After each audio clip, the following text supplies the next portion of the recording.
আসসালামু আলাইকুম ওয়া রাহমাতুল্লাহি ওয়া বারাকাতুহু।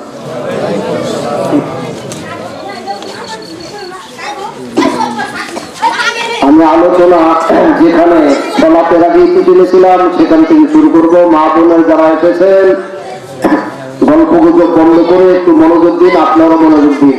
কেউ বা পরে কলেজেতে, কেউ বা পিটিআই, কি করে আসে তাদের লজ্জা শরম নাই।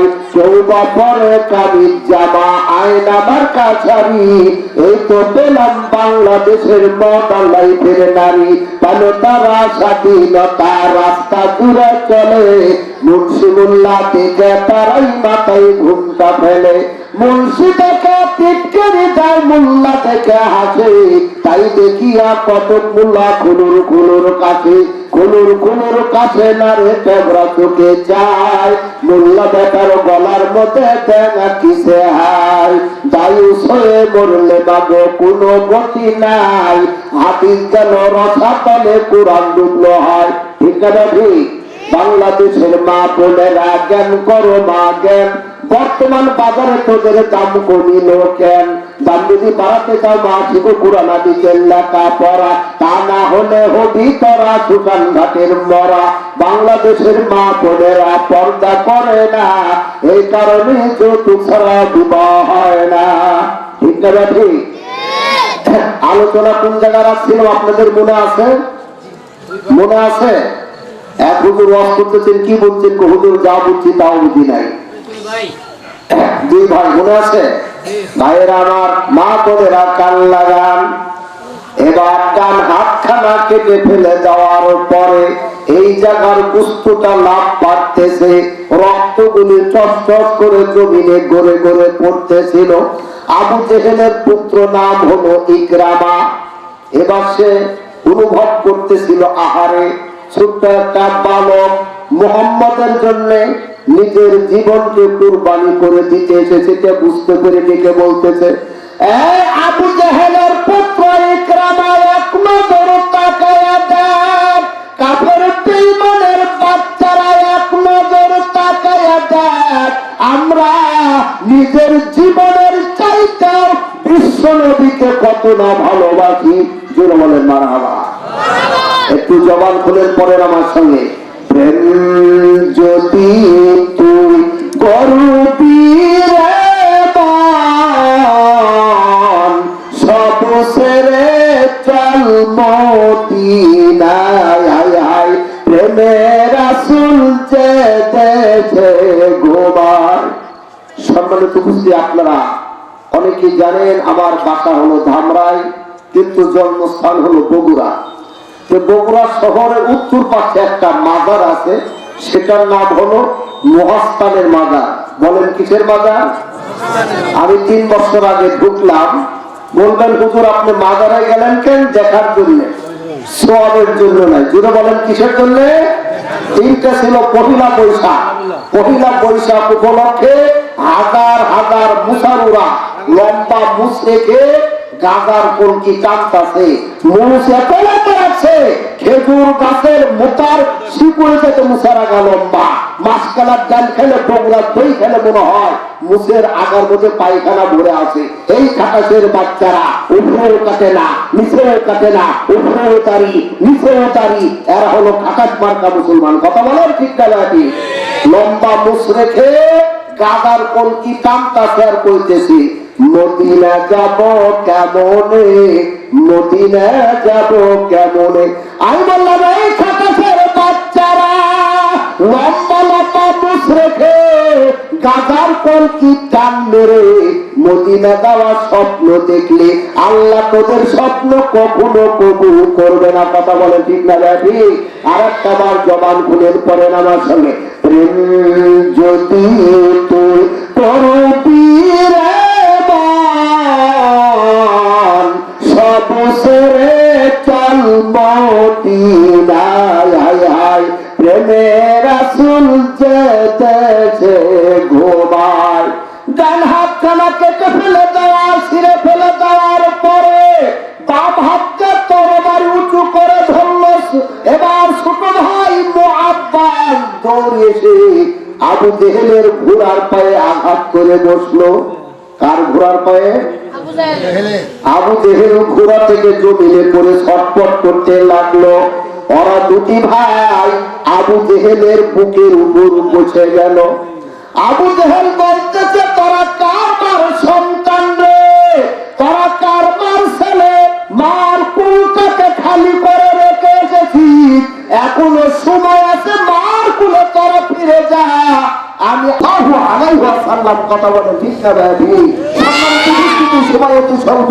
আমি গোটা বাংলাদেশ জরিপ করে দেখলাম, বর্তমানে হিন্দু মুসলমানের ভিতর তেমন একটা পার্থক্য নেই। বলবেন হুজুর এটা কেমন কথা বললেন? হিন্দুরা যেরকম বিভিন্ন মন্দিরে পূজা দিচ্ছে, মুসলমানেরা পূজা দিচ্ছে বিভিন্ন ভণ্ড বাবার বাজারে গিয়ে।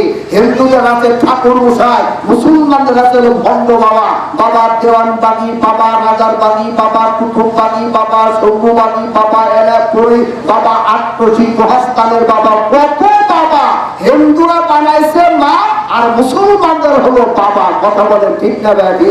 এই বাবার আবার যার যার মতো ইসলামটাকে ভাগ করেছে। বলবেন হুজুর ভাগ করলো কেমনে? আমি দুই একটা ইঙ্গিত দিয়ে যাই, সময় যেহেতু স্বল্প। একদম বলতেছে, পানের নিচে মন জ্বালাইছে বাবা আমার, পানের নিচে মন জ্বালাইছে বাবা আমার, ছায়া দেখো না আমার ন্যাংটা বাবার হাতে, হাত রেখে মুড়ি ধরে সলাৎ পড়া লাগে না। নাউজুবিল্লাহ বলবে না সুবহানাল্লাহ বলবে? ও তো ন্যাংটা পরনে কাপড় রাখে না, কাপড় খুলে ন্যাংটা হয়ে শুয়ে থাকে, ওর হাতে হাত থেকে মুড়ি ধরে সলাৎ লাগবে না। এই তলির তলে দিশেকে তোর মুখে খালি জুতা বাড়া দরকার, দরকার হলে জুতার তলা কিছু ভরায় বাড়া লাগবে। কথা বলেন ঠিক না ভাই? অতিথি যারা পাবনায় পুরীর ভক্ত ওদের আকি ধরা বলতেছে, বাবা ভান্ডারি লাইন সারা চলে লাইন গাড়ি, বাবা ভান্ডারি লাইন সারা চলে লাইন গাড়ি, গোটা বাংলার আলো বলা মারা মাল গাড়ি, ইঞ্জিন হবে পুরী বাবা ভান্ডারি লাইন সারা চলে লাইন। ওরা কইতেছে কিয়ামতের কঠিন মুসিবতের দিনে, বিচারের দিনে, হাটরে মাঠে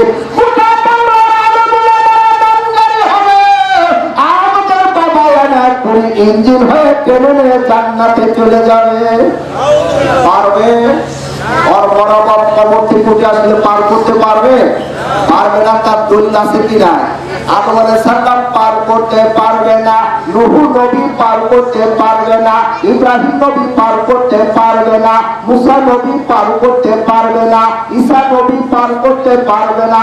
আমাদের নবী সারা কিয়ামতের কঠিন মুসিবতের দিনে আল্লাহ সেদিন কাউকে পার করার ক্ষমতা দিবে না।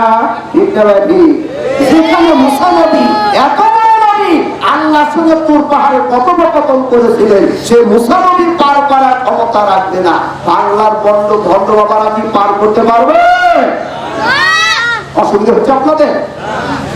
লোক সংখ্যা একেবারে আপনারা বর্তমান লোক সংখ্যা অনেক লোক দোকানে বসে বসে আছেন। যাই হোক, চলুন আমি বলতেছিলাম হিন্দু মুসলমানের ভিতর পার্থক্য কোথায়?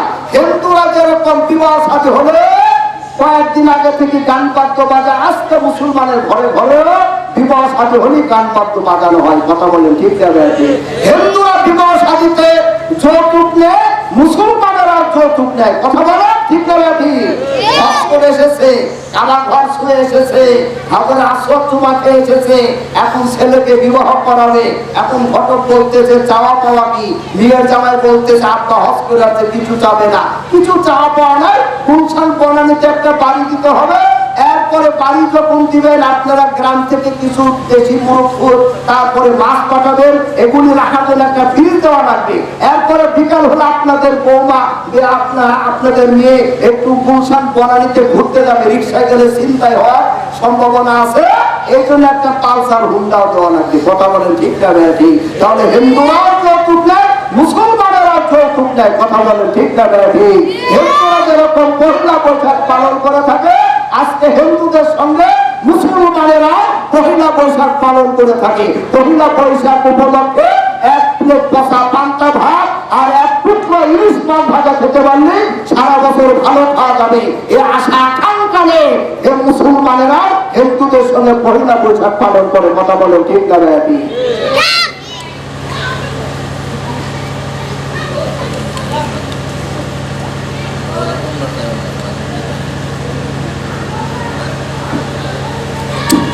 মা বোনেরা যারা এসেছেন, আপনারা সারা জীবন আলোচনা শুনিয়ে আসলেন বা শুনলাম, কিন্তু আমলে পরিণত হলো না। আমরা সকলেই জানি যে মহিলারা 5 ওয়াক্ত সালাত আদায় করবে।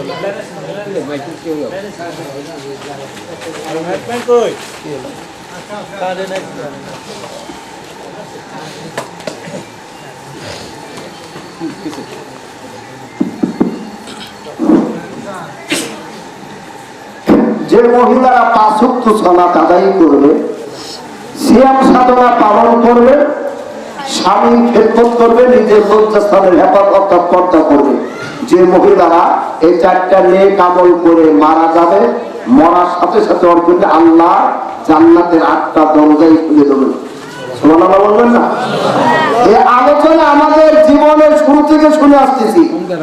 এই আলোচনা মা বোনেরা শুনে আসলে, কিন্তু আমলে পরিণত হলো না। কথা বলেন ঠিক না ব্যাটি? মা বোনেরা, আপনারা যারা এই দুনিয়াতে মা খাদিজাতুল কুবরার মতো যারা চরিত্র গঠন করতে পারবে, আল্লাহ তাদেরকে দুনিয়াতে ইজ্জত বাড়ায় দেবে, মৃত্যুর পরও তাদের জান্নাতের ফয়সালা। কথা বলেন ঠিক না ব্যাটি? মা বোনেরা, মা খাদিজাতুল কুবরার চরিত্র কেমন ছিল একটু আমি আপনাদেরকে ইঙ্গিত দিয়ে যাচ্ছি। এখানে যারা মক্কা মদিনায় গিয়েছেন, যারা হজ করে এসেছেন, উমরা করে আসেন, তারা জানেন মক্কা থেকে জাবালে নূর, যেটাকে হীরা গুহা বলা হয়, যে গুহায় রাসূল ধ্যানে মগ্ন ছিলেন, যে গুহার ভিতর জিবরাইল আমিন এসে রাসূলের সিনার সঙ্গে সিনা লাগে কোরআনের 5টি আয়াত নাযিল করেছিলেন। ইকরা বিসমি রাব্বিকাল্লাযী খলাক, খলাকাল ইনসানা মিন আলাক। আছে কি না? আমার ভাইয়েরা, মা বোনেরা, কান লাগান।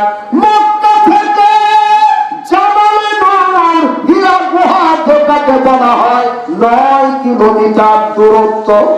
কয় কিলোমিটার বললাম? এটা আমরা 10 রিয়াল দিয়ে গাড়িতে গেলাম। আমি গত রমজানে প্রথম জুম্মাটায় করেছিলাম মক্কায়, এবার যাবো ইনশাআল্লাহ। যারা না গিয়েছেন তারা নিয়ত করবেন, না যাওয়া পর্যন্ত কিছুই বুঝতে পারবেন না। মা বোনেরা, কান লাগান। মক্কা থেকে জাবালে নূর হীরা গুহা 9 কিলোমিটার দূরত্ব, 10 রিয়াল লাগে। আমাদের মা খাদিজা প্রতিদিন পায়ে হেঁটে হেঁটে নবীজির জন্য খাদ্য নিয়ে যেতেন। সুবহানাল্লাহ বলেন। মা বোনেরা, কান লাগান। আমার নবী ধ্যানে মগ্ন রয়েছেন। মা খাদিজাতুল কুবরা রাসূলের জন্য, নবীজির জন্য তরকারি, রুটি, গোশত, সাবুন নিয়ে যাচ্ছেন।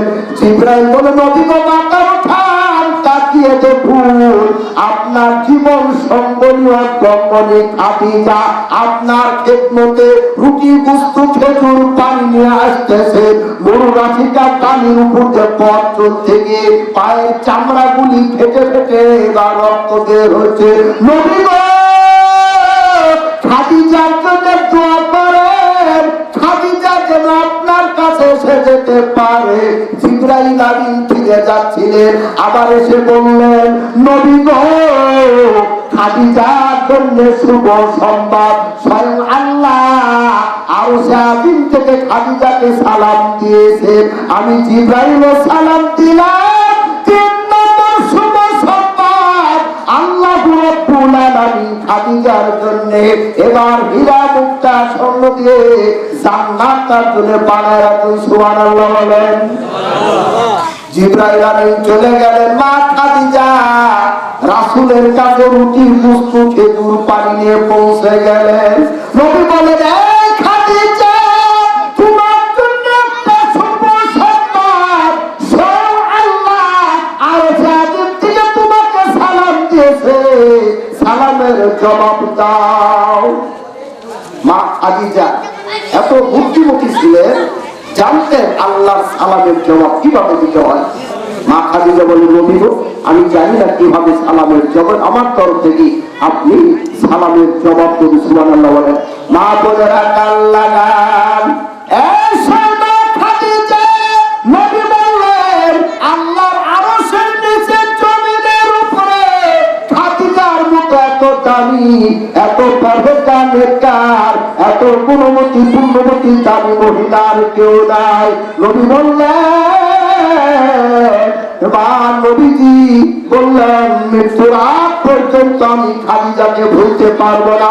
নান্না বন্যা বাজারে মা বোনেরা ওই খাদিজার মতো যদি চরিত্র গঠন করতে পারে, আল্লাহ আপনাদেরকে দুনিয়াতে ইজ্জত সম্মান বাড়ায় দিবে, মৃত্যুর বড় জান্নাতের ফয়সালা। এটা কি অসুবিধা হচ্ছে? মাথা বুঝতে পারতেছেন? চলুন মূল পয়েন্টে গিয়ে। তাই নবী বললেন যে মহিলারা 5 ওয়াক্ত সালাত আদায় করবে, সিয়াম সাধনা পালন করবে, স্বামীর খেদমত করবে, নিজের লজ্জাস্থানের হেফাজত করবে। যে নারীটা, যে মহিলাটা এই 4টা নেক আমল করে মারা যাবে, মরার সাথে সাথে আল্লাহ ওদের জন্য জান্নাতের 8টা দরজাই খুলে দিলেন। সুবহানাল্লাহ বলেন। মা বোনেরা কান লাগান। মা খাদিজা বাংলাদেশে যে কোন একটা মহিলা যদি একটু চেহারা সুন্দরী হয়, রূপ লাবণ্য হয়, আর অহংকার দেখে কারা কথা বলে, ঠিক না ব্যাপী? মক্কার মধ্যে সবচেয়ে সুন্দরী ছিলেন মা খাদিজা। উচ্চ ফ্যামিলির, উচ্চ বংশে রাজ ফ্যামিলির মেয়ে ছিলেন। এরপরও রাসূলের চরিত্র বহুত হয়ে, রাসূলের চরিত্র দেখে তাকে স্বামীর উপর গ্রহণ করেছিলেন। কথা বলেন, ঠিক না ব্যাপী? মা খাদিজার কাজের জন্য, মা খাদিজার ব্যবসার কাজে আমাদের নবীজিকে নিয়োজিত করা হয়েছিল। কথা বলেন, ঠিক না ব্যাপী? সঙ্গে দিয়েছিলেন মাইসারা। মাইসারা নবীজিকে সঙ্গে নিয়ে এবার চললেন ব্যবসার কাজে। মক্কা থেকে সিরিয়া পর্যন্ত যাওয়ার পরে নবীজি ক্লান্ত হয়ে পড়লেন। মাইসারাকে বললে, তুমি একটু মাল সামান একটু খেয়াল রাখো, আমি একটু ঘুমিয়ে যাই। রাসূল একটু চন্দ্রসম ঘুমিয়ে পড়লেন।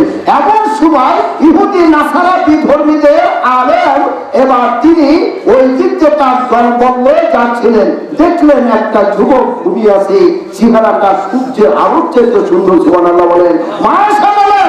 যে সমস্ত মিশরের নারীরা, যে সমস্ত মিশরের সুন্দরী মেয়েরা ইসমাঈল আলাইহিস সালামকে দেখে ওরা ফল কাটতে গিয়ে হাতের আঙ্গুল কেটেছিল, আমার যদি আমার রাসূলের চেহারা দেখতো তাহলে কলিজা পর্যন্ত কেটে ফেলতো। সুবহানাল্লাহ বলেন। মা খাদিজার ব্যবসার কাজে গিয়েছেন কোথায়? মক্কা থেকে সিরিয়া।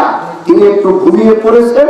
এমন সময় ইহুদি খ্রিস্টানদের ধর্মের খুব আলেম তার দলবল দিকে যাচ্ছিলেন। দেখলেন চেহারাটা সূর্যের আলোর চেয়ে সুন্দর। সুবহানাল্লাহ বলেন। এখানে একজন যুবক বসে বলতেছে, তোমার নাম কি? আমার নাম হলো মাইসারা। তোমাদের বাড়ি কোথায়? মক্কা। এই বালকের নাম কি? এর নাম মুহাম্মদ রাসূলুল্লাহ আলাইহিস সালাম। এর বাবার নাম আব্দুল্লাহ, মায়ের নাম আমিনা। এবার এই লোকটা আলেম বলতেছে, এই মাইসারা, এই লোকটাকে তুমি চিনো না, তুমি জানো না, এই লোকটার পরিচয় তুমি জানো না। ইনি হবেন বিশ্ব নবী মুহাম্মদুর রাসূলুল্লাহ সাল্লাল্লাহু আলাইহি ওয়াসাল্লাম। চলো মারহাবা। এই মাইসারা, এই লোকটাকে এক্ষুনি মক্কায় নিয়ে যাও, ঘুম থেকে উঠাও। ইনি হবেন আখিরি জামানার পয়গম্বর মুহাম্মদুর রাসূলুল্লাহ সাল্লাল্লাহু আলাইহি ওয়াসাল্লাম। এক্ষুনি মক্কায় নিয়ে যাও। এই লোকটা অনেক শত্রু আছে, ইনি হবেন শেষ নবী। আমি যদি ওই সময় বেঁচে থাকি, এনার হাতে হাত রেখে কালমা পড়ে মুসলমান হয়ে যাব। সুবহানাল্লাহ বলেন। এবার তাড়াতাড়ি মক্কা থেকে পথ ধরলেন। ইনি কি মা খাদিজা। ইনি সাধারণ মহিলা ছিলেন না, ইনি ছিলেন তাওরাত কিতাবের হাফেজা। সুবহানাল্লাহ বলবেন না? মা খাদিজা কি ছিলেন? তাওরাতের হাফেজা। সেখানে পড়েছে, দেখেছে যে শেখ জামানার নবী হবেন, তার চেহারাটা কেমন হবে, চরিত্র কেমন হবে, তার একটু মিলে গেছে। সুবহানাল্লাহ বলেন। চিন্তায় বিমল কোন সময় ঘরে ফিরবে, লোকটা তো অনেক শত্রু রয়েছে। এমন সময় সাজানো পামা খাদিজা তাকায় দেখলেন মাইসারা এই নবীজিকে সঙ্গে নিয়ে মক্কা থেকে আসতেছে। একটা ব্যাগের খন্ড 2 জনকে ছায়া দিতে। সুবহানাল্লাহ বলেন। এবার পৌঁছে গেলেন, ব্যবসায় কি লাভ হয়েছে? মা খাদিজা বললেন, এই মাইসারা, যে লোকটার সঙ্গে তোকে ব্যবসায় পাঠিয়েছিলাম, লোকটার পরিচয় একটু বল। মাইসারা বলেন, মালিক তিনি খাদিজা। আমার জীবনে এরকম চরিত্রবান লোক আর দেখি নাই।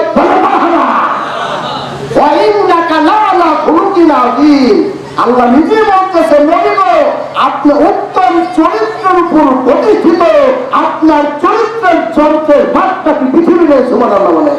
ওয়া ইন্নাকা লাআলা খুলুকিন আযীম।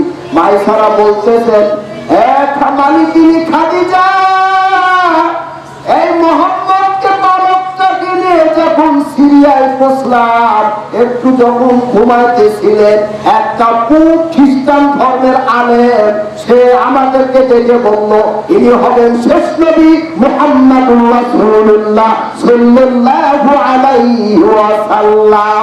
আমি তো ওই সময় বেঁচে থাকি, তাহলে তার হাতে হাত রেখে আমি কালমা পড়ে মুসলমান হব। এই মালিকিনী খাদিজা, তিন নম্বর বৈশিষ্ট্য দেখলাম, আমরা সিরিয়া থেকে মক্কায় যখন পথ চলতেছিলাম, এক খন্ড মেঘ আমাদেরকে ছায়া দান করতেছিল। এই ঘটনা শোনার পরে মা খাদিজা আর স্থির থাকতে পারলেন না। মা খাদিজার প্রথম স্বামী মারা গিয়েছিল, দ্বিতীয় স্বামী তালাকপ্রাপ্ত আমাদের বিশ্বনবী মুহাম্মাদুর রাসূলুল্লাহ সাল্লাল্লাহু আলাইহি ওয়াসাল্লাম হলো 3 নম্বর স্বামী। এবার তার চাচার কাছে বিবাহের পয়গাম প্রেরণ করলেন। চিন্তা করতেছে, আমি হলাম 40 বছরের বয়সটা, সে হলো 25 বছরের যুবক, সে কি আমাকে বিবাহ করবে? অনেকটা চিন্তা ভিতর হাবুডুবু খাচ্ছেন। যাই হোক, আমি সেদিকে যাব না। আবার চাচা আবু তালেব নিজেই বিবাহের খুতবা করিয়ে বিবাহ করালেন। সুবহানাল্লাহ। মা খাদিজা মক্কার মধ্যে সবচেয়ে সুন্দরী ধনাঢ্যশালী মা খাদিজা। আমার ভাইয়েরা, এবার আপনি জীবনাকে স্বামী রূপে গ্রহণ করলেন। আজকে বাসরের রাত্রি, ফুল সজ্জা রাত্রি, প্রেম নিবেদনের রাত্রি। নবী আমার বাসরের রাত্রিতে মাথা নিচু করে দুই চোখের পানি ছেড়ে টুলুমুলু করে কাঁদতেছিলেন। এমন সময় মা খাদিজা পাথর ঘরে ঢুকে বললেন, স্বামী গো, আপনি হলেন 25 বছরের টকবগে যুবক, আমি একজন বৃদ্ধা মহিলা, আপনি কি আমাকে স্বামী রূপে গ্রহণ করতে পারেন নাই কি? আপনি আমাকে স্ত্রী বলে গ্রহণ করতে পারেন নাই কি? আমি হলাম বৃদ্ধা মহিলা, আমার প্রথম স্বামী মারা গিয়েছে, দ্বিতীয় স্বামী তালাকপ্রাপ্ত হয়েছে, আপনি 3 নম্বর স্বামী। আপনি কেন কাঁদতেছেন? মনটা কেন বেজার? নবী বলেন, খাদিজা, তুমি একজন উচ্চ ফ্যামিলির মেয়ে, তুমি একজন রাজ ফ্যামিলির মেয়ে, তুমি একজন ধনাঢ্যশালী মেয়ে, মক্কার মধ্যে তুমি একজন সুন্দরী, তুমি ইচ্ছা করলে কোটিপতি, তুমি ইচ্ছা করলে একজন বড় লোকের ছেলেকে বিবাহ করতে পারতে। আমার মতো দিনকে তুমি কেন বিবাহ করলে? আজকে তোমার শ্বশুর নাই, আজকে তোমার শাশুড়ি নাই, আজকে তোমাকে শ্বশুর দিতে পারলাম না, শাশুড়ি দিতে পারলাম না, আজকে বাসরের রাত্রিতে তোমাকে একটা স্বর্ণের জিনিসও দিতে পারলাম না, কিছু দিতে পারলাম না। মা খাদিজা বললেন, স্বামী গো, আমি খাদিজা, আমার যত সম্পদ, যত সম্পদ আমি আপনাকে আজকে দান করে দিলাম। নবী বললেন, খাদিজা, তুমি ভুল করো না, আমি কিন্তু একটা অভ্যাস আছে, সম্পদগুলি আমার কাছে বিধবা মহিলা আসলে, আমার কাছে পরিণীতি আসলে আমি সব আমি দান করে দিব। খাদিজা বললেন, নবী গো, আমার জীবন জৈবন সব আপনাকে দান করে দিলাম। আপনি কথা বললে আমার পা চলবে, আপনি হুকুম না দিলে পা চলবে না। নবী গো, আমি খাদিজা, আমার জীবন জৈবন সব আমি আপনাকে দান করে দিলাম। ছোট বলেন মারহাবা। মা বোনেরা কান লাগান, ওই খাদিজার মতো যদি চরিত্র গঠন করতে পারেন, খাদিজার মতো যদি হতে পারেন, দুনিয়া তো আল্লাহ আপনাকে ইজ্জত বাড়ায় দেবে, মৃত্যুর পরে আপনাদেরকে জান্নাতে শুভ সমাজ। সুবহানাল্লাহ বলেন। মা বোনেরা কান লাগান, আর একটু সামনে নিয়ে যায়। মা বোনেরা, আপনাদের চরিত্র কেমন হতে হবে?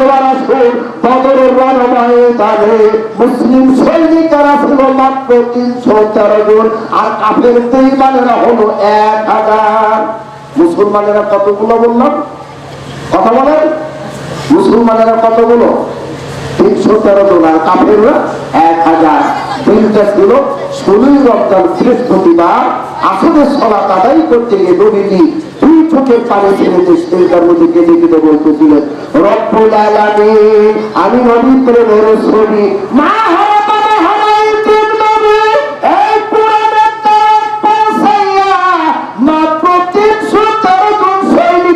যুক্ত করতে পারলাম। ওরা আসতেছে 1000, ওদের তরবারি লাগা তারা টুকরা টুকরা হয়ে বিদায় হয়ে যাবে। আল্লাহ তুমি যদি সাহায্য না করো, এই জমি থেকে ইসলাম ছেড়ে বিদায় হয়ে যাবে। নবীজি 2 চোখের পানিগুলো দাড়ি ভিজে ভিজে মুরু রাশিকা পানিগুলি কাদাই পরিণত হয়ে যাচ্ছে। হযরত আবু বকর সিদ্দিক রাদিয়াল্লাহু তাআলা থেকে বলে, নবী গো আর কাঁদবেন না, আল্লাহ আপনাকে অবশ্যই সাহায্য করবেন। আল্লাহ ডেকে বললেন, নবী গো আমি আল্লাহ আপনার কান্নার সইতে পারি না, আপনার ক্ষেত্রের জন্য মুসলমানদের সাহায্যের জন্য আমি আল্লাহ বদরের বড় ময়দানে 5000 ফেরেশতা মোতায়েন করে দিলাম। কয় হাজার? কি আপনারা ভাষা বুঝতেছেন না? কয় হাজার ফেরেশতা পাঠালেন? 5000। 5000 ফেরেশতা পাঠাই শান্ত হলেন না। মুসলমানদেরকে আল্লাহ সাহায্য করে ইসলামের নিকৃষ্ট দুশমন আবু জেহেলকে আল্লাহ সাইজ করে বিদায় করে জোর মারাবা। মা বোনের যারা এসেছেন কান লাগাতে হবে। আপনারা ইতিপূর্বে শুনেছেন, আপনারা শিক্ষিত মানুষ, বদরের রণময়দানে আমার আল্লাহ 5000 ফেরেশতা পাঠাইয়া মুসলমানদেরকে সাহায্য করে ইসলামের নিকৃষ্ট দুশমন আবু জেহেলকে আল্লাহ সাইজ করলেন। সম্মানিত উপস্থিতি, মা বোনেরা কান লাগান। বদরের ময়দানে সাহাবী আব্দুর রহমান ইবনে আওফ বলে, আমরা বদরের যুদ্ধের ময়দানে দাঁড়িয়ে আছি 313 জন সাহাবী। নবীজি আমাদেরকে যুদ্ধের প্রশিক্ষণ দিচ্ছিলেন। এমন সময় তাকায় দেখলাম ময়দানে ঢুকতেছে 2টা বালক, বড় ভাই মা, ছোট ভাই মুহাব্বাব। ওরা বদরের ময়দানে ঢুকি আমার চাদর ধরে টেনে বলতেছে, চাচা, ও চাচা, চাচা, আবু জেহেল কোনটা? আমি বিরক্ত বোধ করলাম। ছোট মুখে এরা কি বলে? এবার বলতেছে, চাচা, আবু জেহেল কোনটা? আমরা গত রাত্রিতে মার হাতে হাত থেকে ওয়াদা দিয়ে এসেছি, আবু জেহেলকে হত্যা না করা পর্যন্ত আমরা 2 ভাই মার কোলে ফিরে যাব না। ছোট বলেন মারহাবা। কিন্তু চাচা, আবু জেহেলকে আমরা কোনদিন দেখি নাই, ওর চেহারাটা জানি না, চিনি না, একটু আবু জেহেলকে দেখা দাও না। এমন সময় আবু জেহেলের সৈন্যরা ওকে ঘোড়ার উপর বসিয়ে পাহারা দিয়ে ময়দানের দিকে নিয়ে যাচ্ছিল। ওদের 2 ভাইকে দেখিয়ে দেওয়া হলো, এই যে দেখো আবু জেহেল ময়দানে ঢুকতেছে। ওরা 2 ভাই আবু জেহেলকে এক নজর দেখা মাত্র আল্লাহু আকবারের ধ্বনি দিতে দিতে আবু জেহেলের ঘোড়ার সামনে ব্যারিকেডে দাঁড়িয়ে গেল। আবু জেহেলের পথ উত্তরে দাঁড়িয়ে গেল। এমন সময় আবু জেহেলের পুত্র ইকরামা দৌড়িয়েছে, শানিত ধারাল তরবারি বের করে বড় ভাই মাঝের ডান হাতের কবজির মধ্যে একটা কূপ মেরে হাতটা ঝুলিয়ে দিল। ভাষা বুঝতেছে?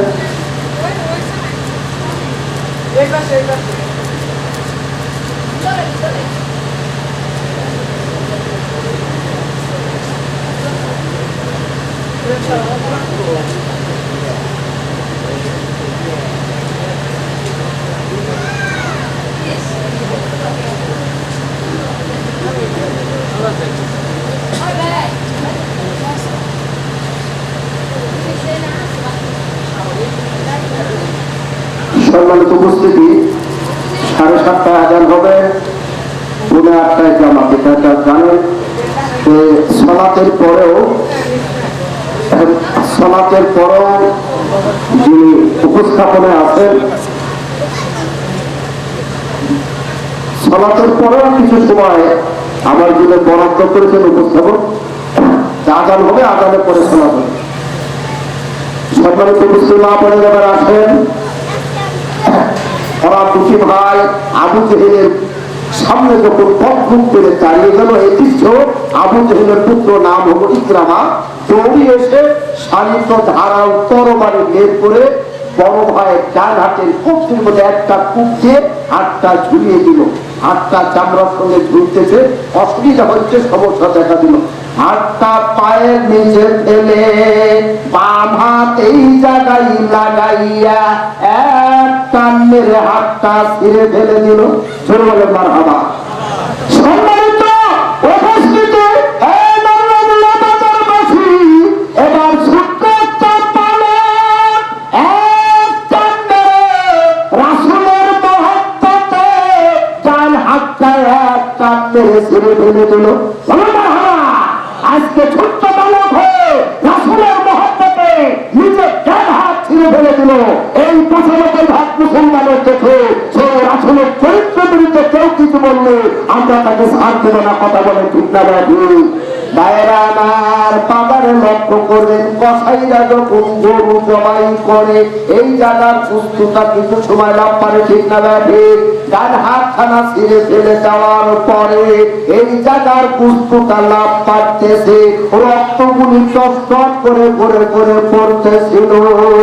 এই দৃশ্যটা আবু জেহেলের পুত্র ইকরামা এক নজর তাকাইয়া অনুভব করতেছিল। ছোট্ট একটা পালক হয়ে মুহাম্মদের জন্য নিজের হাতখানা ছিঁড়ে ফেলে দিলে অনুভব করতেছিল। এটা বুঝতে পেরে দেখে বলতেছে, এ আবু জেহেলের পুত্র ইকরামা এক নজর তাকায়া দেখ, কাফের বেঈমানের বাচ্চারা এক নজর তাকায়া দেখ, আমরা নিজের জীবনের চাইতে বিশ্বনবীকে কত না ভালোবাসি। চলুন মারহাবা।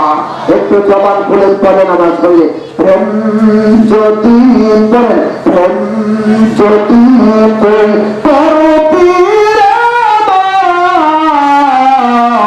সব ছেড়ে চল মদিনায়, প্রেমের রাসূল চেতেছে ঘুমায়। তার হাতখানা ছেড়ে ফেলে যাওয়ার পরে এই জায়গার পুস্তকা লাভ পাচ্ছে, রক্তগুলি কষ্ট করে করে করে পড়তেছে। এমন সময় ছোট ভাই মুআব্বাদ দৌড়িয়েছে, আবু জেহেলের ঘোড়ার পায়ে আঘাত করে বসলো। আবু জেহেল ঘোড়া থেকে চলে ছটফট করতে লাগলো, পড়ে গিয়ে ওরা বলছে, ভাই আল্লাহু আকবার ধ্বনি দিতে দিতে আবু জেহেলের পেটের উপর